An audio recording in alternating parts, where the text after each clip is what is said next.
So ayan, good afternoon at dito tayo ngayon sa isang barangay dito sa Kapalonga. Minsan natulungan na ni Marcos at yun binisita natin dito.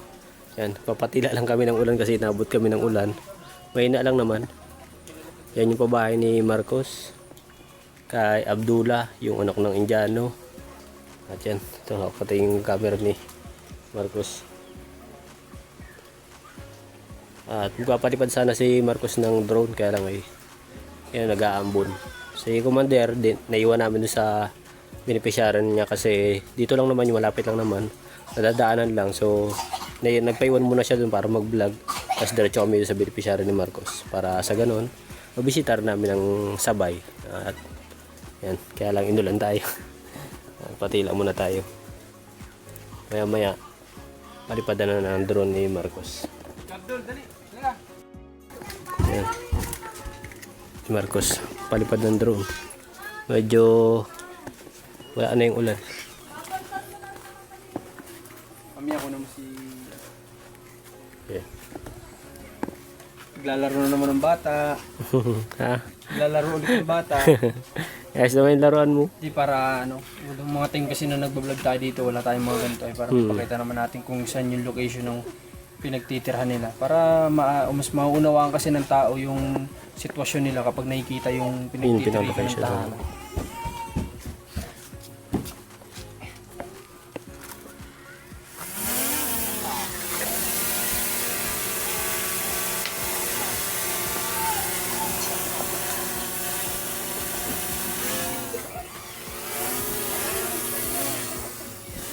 Yan, palipad dito. Ito sa mga siguro sa mga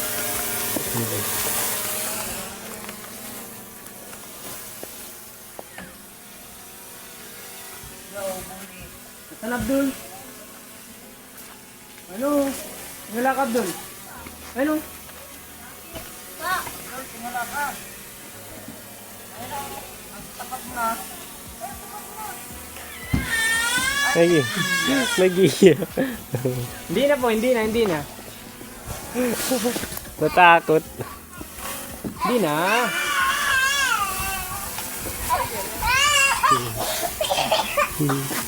Natakot. Ayun, may nalipad Abdul, oh. Ayun, oh.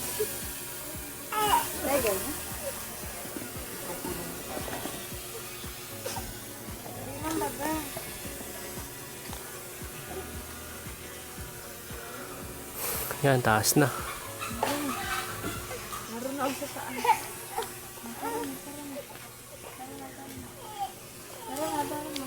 Nag-iiyak na. Natakot. Natakot din sa tunog ng drone.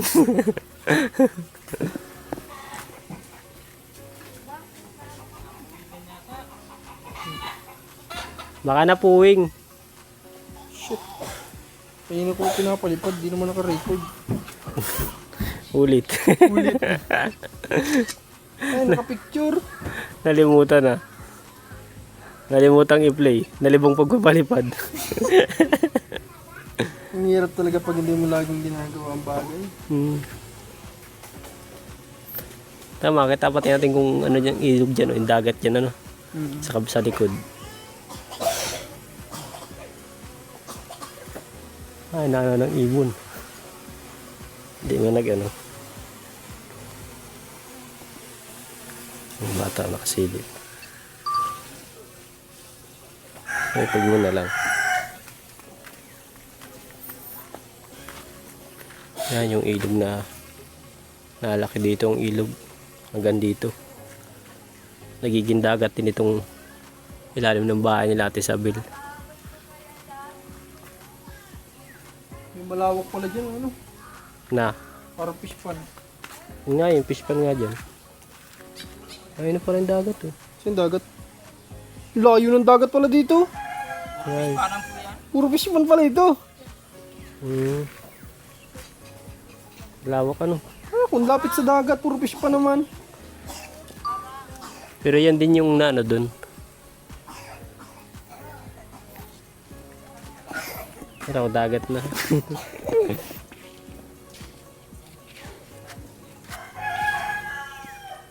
Grabe oh. Ganda talaga ng ano, ganda talaga ng mundo. Sobrang ganda ng mundo. Pag sa probinsya talaga, no? Ganda. Mm. Pag sa Kamayndilaan ka mag-drone ng ganyan, puro building naman makikita.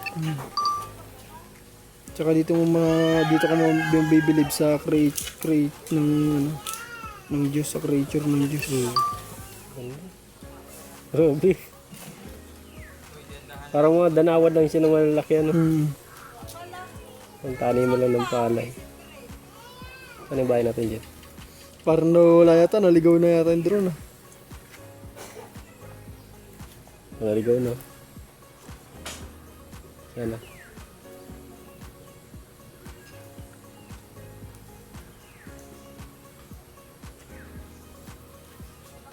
Abot yan doon kay Alma. Oo, abot yan din. Nasaan na yung bahay? Oh, Ito yata. Ito yung kulay green, no? yan. Yun, oh. Yun, oh. Ah, na yun. Layo. Ngayon. Ang kadugso.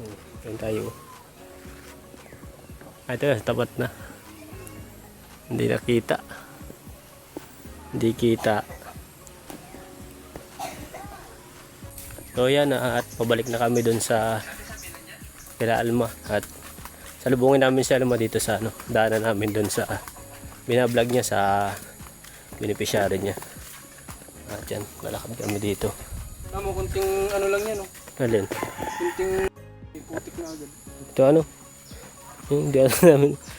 Lalo nung mga panahong napunta tayo ito, maulan eh. Kunting ambon pa lang yan. Madalas tayo dati nung mga bandang December, tagulan dito. Grabe yung putik dito, simula dun. Sa baba na yun, hanggang taas. Dito kami pag dito yung schedule namin, ang ginagawa namin, hindi kami nagpapantalo, nakashort lang kami lagi. Tapos tsinelas para anytime, kung pagpunta namin dito ay ganun yung putik, ano pa rin, makapunta kami dyan kila Abdullah. Nuhubad lang namin yung tsinelas, tapos diretso na dyan, nagkakandurulas na nga kami dito. Dito yata yung nadulas ka, ano? Dyan, sa ano na yun, oh. Yan. Buti nga, hindi kayo. Ito hindi pa naman masyadong tag-ulan. Ngayon siguro, bare months. Hindi lang talaga kasi hindi sila konti ng tao dito. Baka Pero hindi. muntik na, oh. Ay, may simento ka kaunti. Baka ito yung pinagbahayan. Muntik na. Yung kalsada talaga. Kalsado talaga. Hindi lang talaga siguro na ito. Ano? Alam ko parang may kubo dyan dati eh. Sayang, ano? Kung ituloy. Muna ituloy, maganda. Hindi po may nangyari kay tatay sila dito man. Oo. Hirap-hirap silang yakit kasi nga. Wala. Wala di ba ilang version ng panat ano? Kung maganda yung daan, Oh, di motor na kaagad yun. simula doon sa bahay nila, no? Oh, motor na agad. Oo. Kaya nga. Yun din talagang maganda rin talaga pag yung kalsada yung maganda, ano? Kasi nung time na aagaw buhay yun. Mas mabilis mong mayakit. Ay, isipin mo yung bubuhatin mo pa dito. Buhat-buhat mo lang yan. Tagal mo pa makarating talaga dun. Oh. Pakita mo pa yan. Oh. Pagkatas-taas pa niyan. Ay, nagbubuhat pa nun ay payat, si Fernan pa. Hindi pa ganun ka, ano. Ang taas pa yan. Oh. Eh, kung nakamotor, sinarga lang to. Yan yung inaakit namin dito. Paakit na yan. Hirap dito ang ano, kahit motor. Primera dito, akyat. Pero segunda, hirap kasi tarik po ang ano dito, daan. Yan o. Marang hingal. Yung walang bit-bit dito, nakakapagod. Lalo pag bit-bit ka, ganun, tao. May mga ganito kasing hindi na ipapakita ng camera yung talagang pagkatarik niya. Pero kung personal mo mapupunta, matarik talaga. Kung makakasama yung mga viewers dito, mga tatry din lang umakit dito. Ano. Lalo nung hindi pa to simento. Yan, napapantay ko yung camera. Oh. Yan, nakapantay yung camera natin. Tinan niyo po yung gaano katarik. Ay. Pero grabe. Hingal. Pero halos araw-araw tayo dito. No? Nasanay na lang din talaga. Pero alam mo dati, nung una namin itong pasukin, dito ganito. Yan kung ano yun nasa gilid na yan, ganyan yun. Wala pang semento talaga. Kung matatakot ka magmotor, iiwan mo lang yung motor dito, tapos lalakarin mo lang talaga. Wala pang semento. Wala pa to. Oo, sa bagay. Wala pa ako noon eh, nung ano. Kaya nung pinasok natin to, nung tayo na, Oo. na nakita kong ganito, na kahit paano sabi ko, may bababa yung motor dun sa baba. Kasi kung kagaya dati, grabe to, talagang hirap umakyat dito. Hindi mo Yung alam mo yung dumudulas ka, kaya kailangan mong maghanap ng bato na pwedeng kapitan, ganun. Hirap. buti nga ngayon ganito na oh. Simento pa yan, nakakahingal. Yan. Pero ito yung masarap. Ano? Oo, ito yung ganito Kaya yung nga gusto natin ma-experience yung kagaya ng kay Kuya Paul na umakyat talaga ng bundok. oh, yung umaakit ng ano, sarap Ayun yung yung ganun. maganda sa ano yung sa puso kasi yun. Maganda. Pag may Hindi mo nakatulong ka na, na-exercise ka pa. mga parang nakatulong ka na, tapos na tinutulungan pa rin yung katawan mo. Oo, yung katawan mo Yung na ano. bigyan ng ehersisyo. Oo. Hindi mo na kailangan gigising ka ng maga para mag-jogging. Oo, hindi na. Yun lang, okay na sapat. Okay na, goods ka na sa ganun. Isang oras ka mag-akyat ng bundok.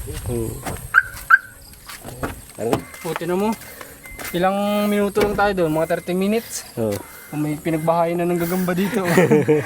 Nagagamba na. Ano, basa-basa na. Ay, acid na. Natama. Buti yung buho mo. So, ayan. Punta muna kami doon. Sunduin namin si Commander at andyan lang yun sa dadaanan. Yeah. Kaya tayo minsan nahihirapan kasi hindi tayo madalas nagkakaroon ng mission na yung talagang akyat ng bundok. Dati meron yung kay Nanay Shirley. Nanay Shirley, oo. Pero ngayon wala pa tayong beneficiary na talagang Ganon. akyat bundok. Wala pa naman sa ngayon. Pero dati talaga, hindi, kumbaga, hindi bago para sa atin yung umakyat. Kasi nga, madalas natin ginagawa. Pero nung natapos tayo kay Nanay Shirley na ang mga naging sunod-sunod na Napabahayan natin ang nasa ano na, Oo. nasa baba na. Kumbaga, yung mga sumunod kasi na naging beneficiary natin ano. Kumbaga, nandyan lang sa ano. Ano, sa, mga sulok man, Mga kaya sulok lang, malayo, pero kaya ng sasakyan. pasok ang motor.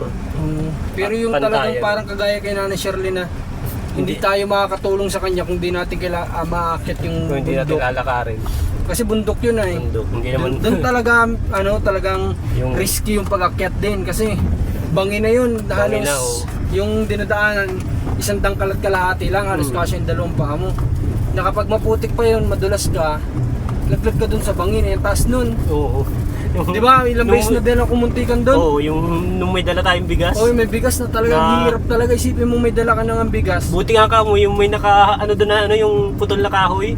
Oh, Yung nakasalo sa iyo. Oo, yung nakasalo pa sa akin. Nung nahulog Kasi ka kung na, hindi, wala, diretso Hulog sa ka na baba. nun eh. Diretso sa baba talaga. Nataon lang yung putol na kahoy, Pero nasalo ang ka sarap pa. ng experience na yun. Solid na Oo, experience. yung mga ganun Sarap lagi ang ano. maulit. Yun yung mga experience na sarap ulit-ulitin na. Oo. Ayan, si Commander. Tapos na yata siya. Oo, kain ko lang yung buwan.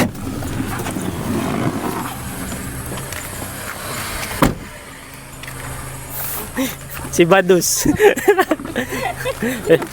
Bakit may dala ka laging upuan? Ha? Bakit may dala ka laging upuan?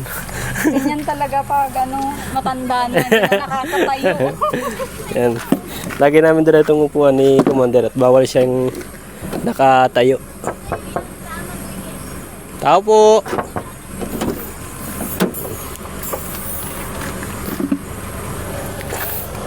Kailangang alagaan ng manang. Yan.